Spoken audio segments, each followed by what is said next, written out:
Hi, this is Mike DiMartino, co-creator of Avatar. And Bryan Konietzko, the other co-creator of Avatar. This is Ehasz, head writer. Right here, there's the map of the world. Zoom in very dramatically. We just breezed by Azula. Weren't we going to say something about Azula back there? The firebender in the main title is Azula, if you don't know. And this guy right here is Roku. Azula is Zuko's sister, who is only kind of teased in this That's season. true. We only see her in episode 12 and then at the very end of the season in episode 20. But we quickly became a fan favorite, I believe. We had plans for her since the beginning, yeah. The internet, fans on the internet forums really responded to Azula immediately in 12 and were like, oh my god, like who is this? And kind of asked a lot of questions. That's really interesting. Yeah, and she only appeared in one shot. Didn't even have a line or anything. That character is Angela Mueller's brother. She designed it based on him because he got beat up by a girl. Yeah, there's a lot of characters that we'll base on people we know or people on the crew know. I had only met her brother one time, and I saw that drawing, and I said, "Oh, that's your brother." It's a really good caricature. So now this is kind of like, a couple weeks after episode 18, and Katara's learned a lot since last time we saw her, and she and Paku are old buddies now, and Aang's kind of a slacker. Some kind of a sea sponge reference a second ago. There was. Which, for Nickelodeon fans, you might recognize as a friendly poke at our fellow Nickelodeon show. Was it meant to be? Really? I think it was meant to be. That's news to me. I like the snowman trick. This is the idea that Aang doesn't really have a fighting spirit. He's a prodigy as a bender, but he likes to use his bending abilities to make up the air scooter and now make himself a snowman. So he's just you just see that he's got a good heart in the way that his bending skills manifest. I know what you mean. You need to meet my good friend Appa. Who? Appa and I go way back. Appa's eating some kelp. We figured that was the only kind of greenery they had around in the North Pole, is stuff that they got from the ocean. And Sokka and Appa have come a long way. They pretty much hated Appa in the beginning. That's true. That's a good point. Now he's using them to get chicks. Yeah. I love that suave second yip. So perfectly done. Yes. That was pretty funny. Yeah, we pretty much live up here. Is it always this cold in the sky? Nice. It's beautiful. So here you'll hear the theme coming back. The love theme. Yeah, I think. Woo, yeah! Good times. Perfect acting by Jack DeSantis. Good times. What's happening? This is a nice transition. No. Yeah, the music really worked out well here. I think you pitched the idea of black snow, Aaron, and it's a very cool visual This is a idea to show the coming of the Fire Nation. I think it's a nice way to show it, how it's polluted when we're gagging on it. Lauren McMullen, the director of this episode, did this cool shot where the water turns black. That was nice. Soot. What? I've seen it before. We like to show that the Fire Nation's assault on the world is, It's the fire. there's a lot of different levels to it. They sort of represent an industrial revolution. So I'd say there's a lot. there's these cultures that are very tied in with nature, and some more than others. This will truly be one for the And the Fire Nation, because of their century. smelting skills and whatnot, have gotten into this industrial revolution before everybody else. So it's one thing that sort of fueled their ambition and their conquering spirit. They needed more resources and wanted to build up their defenses and eventually just take over the world. So having the snow polluted by their ships is kind of a neat way to show that their conquest affects even nature, not just these societies. So throughout the season, we've had burned down forests and other various imprints on nature from their conquest. Plus, black snow is just weird. It is. It's weird and scary. What's wrong? I like the staging on the stairs. I thought it was interesting. And the characters at different heights. Not at all. A fine time to end it, UA. Good choice. But I like you too much, and it's too confusing to be around you. But we're on the way Stakes to are the town meeting. You don't love him, do you? You don't even seem to like him. But I do love my people. You're not marrying So, them. Yue has a very strong sense of duty, Duties to my Which is- people. I try. good character quality. Though she's a very divisive character. Some people really like her, some people don't really like her so much. We have a lot of those characters. Yeah. That's okay. The world's like that. I like the treatment that Tom did on the voices in the mix here for this kind of hall reverb. So these are these premonitions on who will leave the tribe by the end, either by leaving the world or just leaving the North Pole. Yeah, there's a shot of Han, Yue's fiance, who we will meet later in this episode. It was based on Dean Kelly, Oh, right. one of our That's right. storyboard artists. And I'm sure he's not happy that we said that He because immediately cut his hair after it's true. this episode. I made him come down to the video acting reference and flip his hair around for the Han scenes. Who the writer of this episode, John O'Brien, a very handsome man himself, is very threatened by Dean in terms of His level of looks around handsomeness.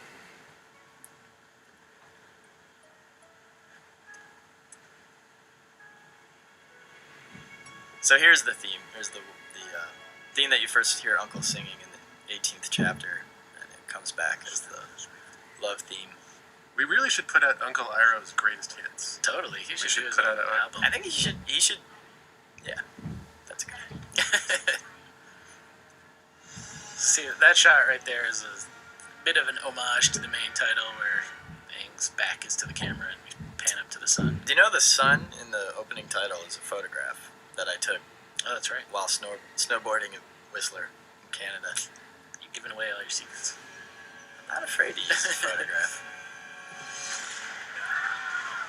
So that was a cool symbolic strike against the water tribe right there. It was a cool shot. It's kind of reminiscent of the comet that's coming that you see in episodes 7 and 8. I love the mechanics of that. Trebuchet? Trebuchet, that's right. Yes, well, there's a lot. There are two different things. There's catapults, and then there's trebuchets, which we've learned are more. Katara! I don't know what the difference is, but We had a long explanatory thing I about the forget. trebuchets in an Well, episode that we Zuko- cut, didn't we? Yeah. Zuko's ship in 107 or 108 has a catapult because he kind of has the old right. rickety hand-me-down, and then the bigger Fire Nation ships have the trebuchets. Yeah. So it's more of a counterbalance system. That's right. Counterbalance. That's the word I was looking for. That was cool. I think this sequence was storyboarded by Ethan Spalding. Yes, very well. Very cool action sequence.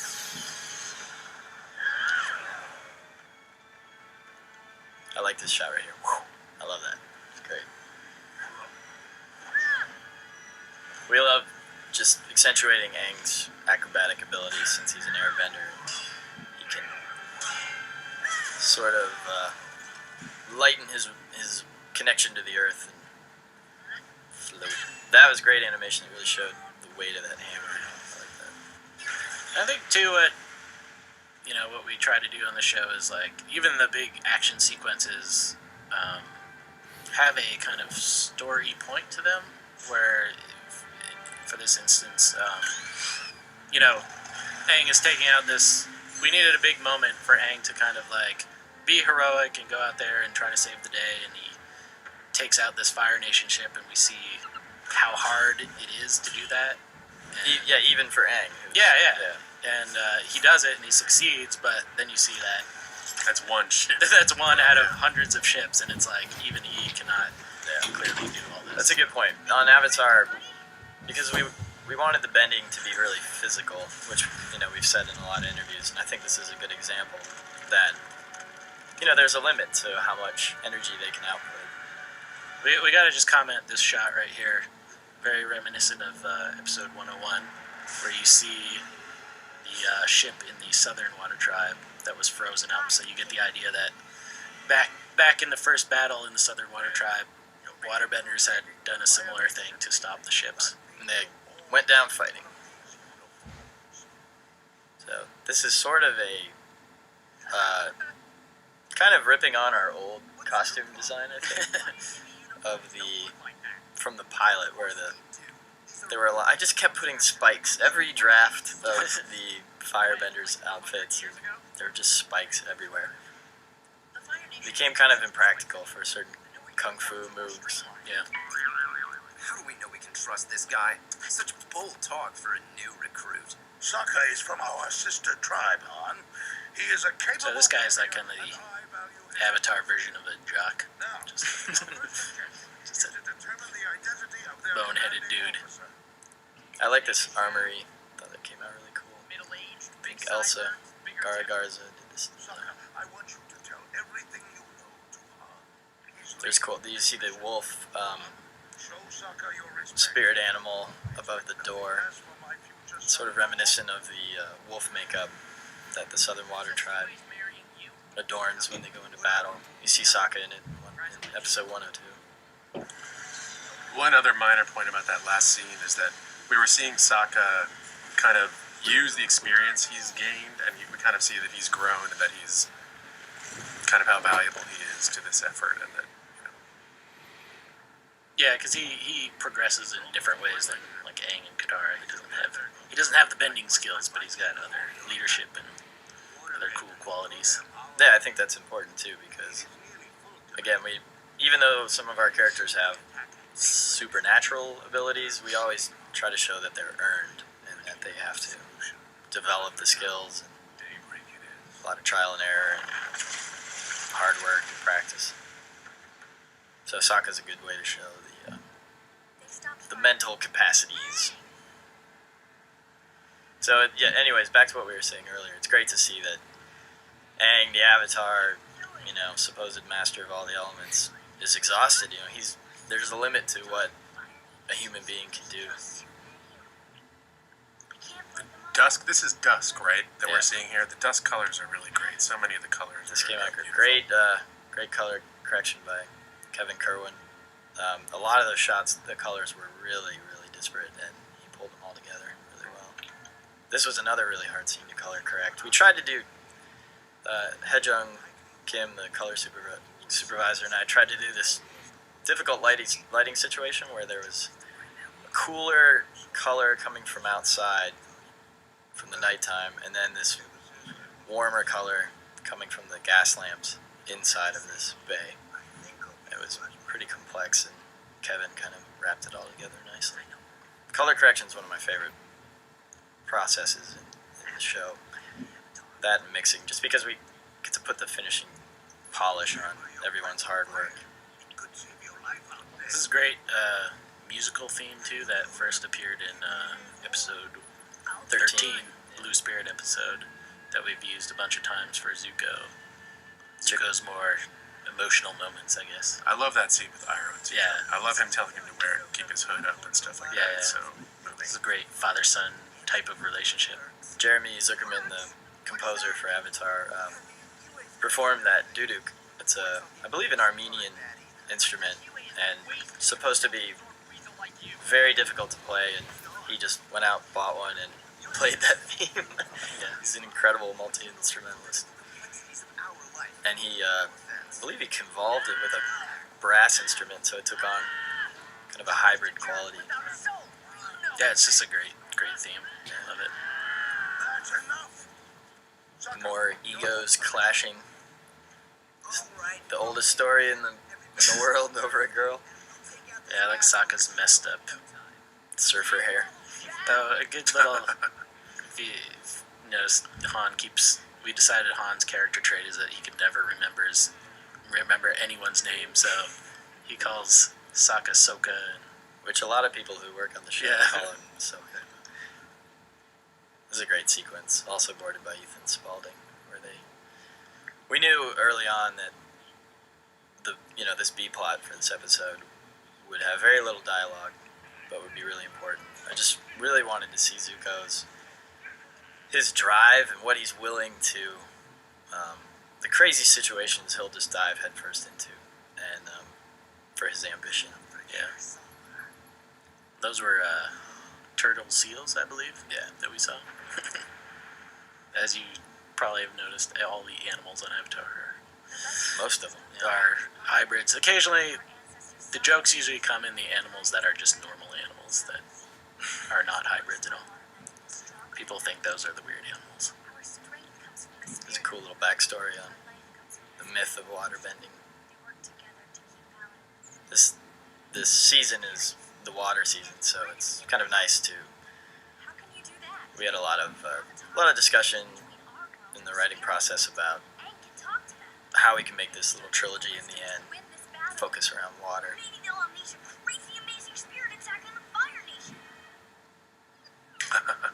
It's funny that that's like taken as like a ridiculous, ridiculous pitch by Aang, and that's exactly what happens in the next episode.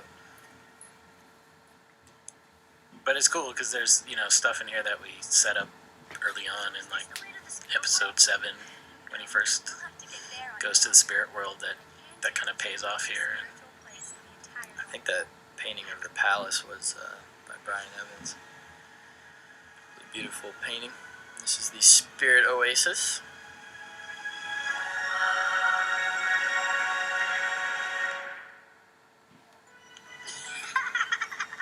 It's another painting by Bryan Evans. It's one of the background keys that just ended up being used in the show production. I love the fish designs by Angela Mueller. Really cool. so that's the first time we see the koi fish, who play a very important role later on, of course. Part of the idea here was that this spirit oasis was actually part of the spirit world spilling into the real world at this junction, this place.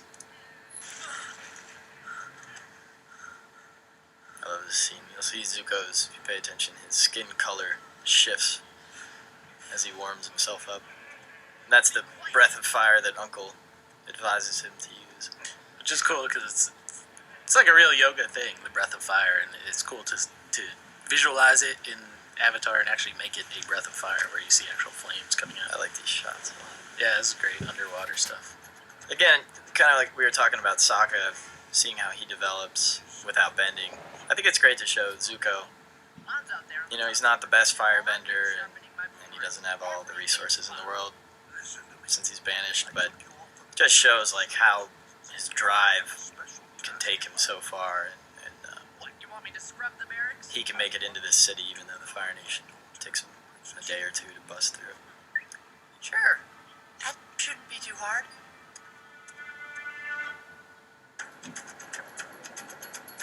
Yeah, I just love the kind of tension, the kind of underwater thing. This is my biggest nightmare. Mine right too. here. Being trapped underwater Yeah. with frozen things above you, and you can't get out. This reminded me of when I was a kid and you'd put a canoe over you. So you had like air to breathe, but you were kind of trapped in this really claustrophobic space. I love how you see the light come in that one shot. That was more great color correction than Kevin Kerwin. This is, my nightmare right here. Because you would not have firebending to help you get out. Yeah, we wanted to be pretty realistic that he's just absolutely exhausted after this feat he just pulled off. Why is he sitting like that? He's meditating, trying to cross over into the spirit world. It takes all his concentration. Is there any way we can help? How about some quiet? Come on, guys, I can hear every word you're saying. It's a cool sequence. The sound design's really great by Ben Winyu.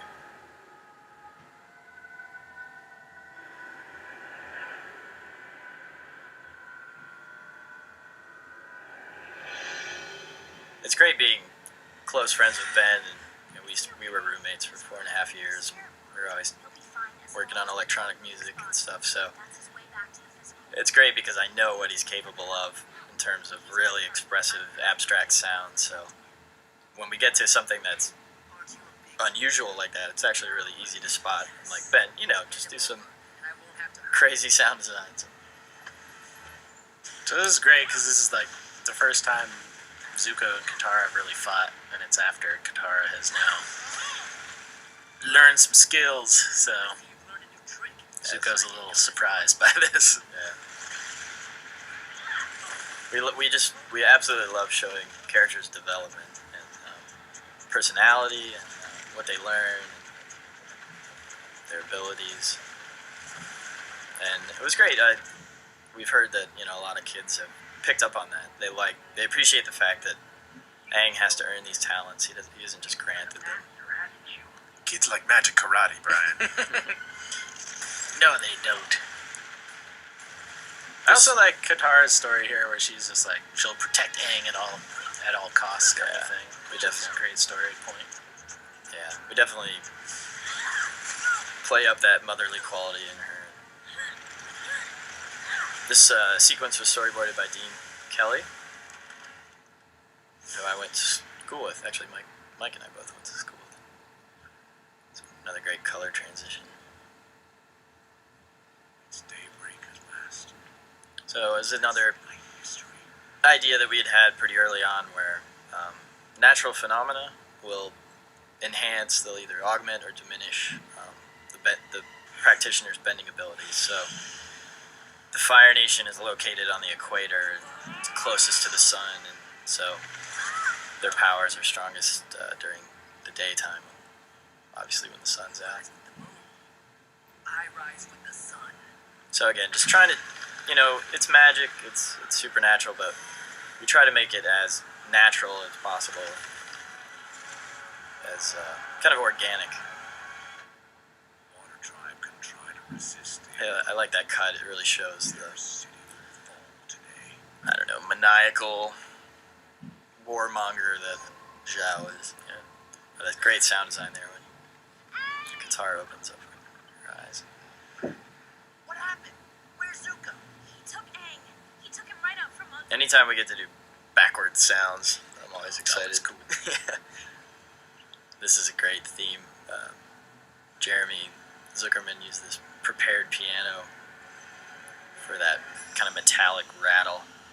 Yeah, I love this last image of just like Zuko and Aang disappearing into the blizzard. Yeah, again, just great. Zuko's desperation. He has no plan, but he's just fighting for